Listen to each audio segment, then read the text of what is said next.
রেলের উচ্ছেদ ঘিরে ধুন্ধুমা রামপুরহাটে পুলিশের সঙ্গে ব্যবসায়ীদের ধস্তাধস্তি, দফায় দফায় বিক্ষোভ। আজ সকাল থেকে পূর্ব নির্ধারিত সময় অনুযায়ী রেল পুলিশকে সঙ্গে নিয়ে উচ্ছেদ অভিযানে নামে রেল স্টেশন সংলগ্ন এলাকায় রেল আধিকারিকরা। আর সেই উচ্ছেদ অভিযানকে ঘিরেই ধুন্ধুমা রামপুরহাটে। বুলডোজার নিয়ে ব্যবসায়ীদের দোকান ও রেলের জায়গায় থাকা বাড়ি ভাঙতে গেলে ধস্তাধস্তি বেঁধে যায় রেল পুলিশের সঙ্গে স্থানীয়দের। বিক্ষোভ দেখাতে শুরু করেন তারা। রাস্তা অবরোধ করা হয় কিছুক্ষণ, যদিও কোনো কিছুতে কাজ হয়নি। উচ্ছেদ অভিযান চলছে। স্থানীয় মহিলার অভিযোগ যে তৃণমূল কংগ্রেস করা সত্ত্বেও মমতা বন্দ্যোপাধ্যায় তাদের ব্যবহার করে নিলেন।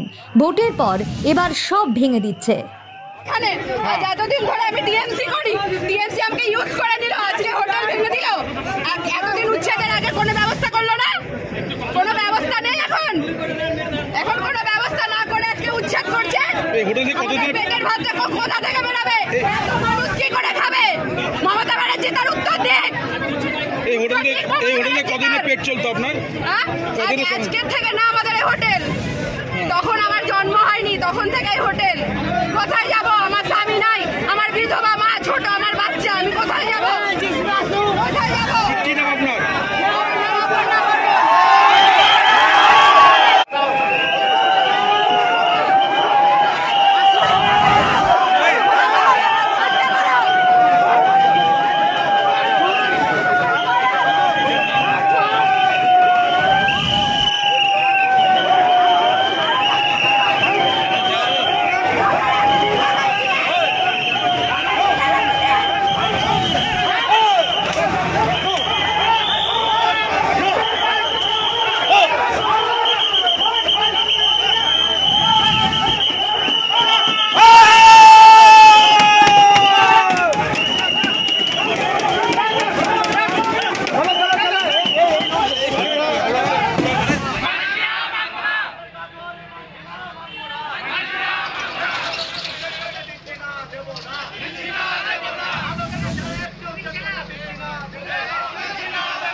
চলবে।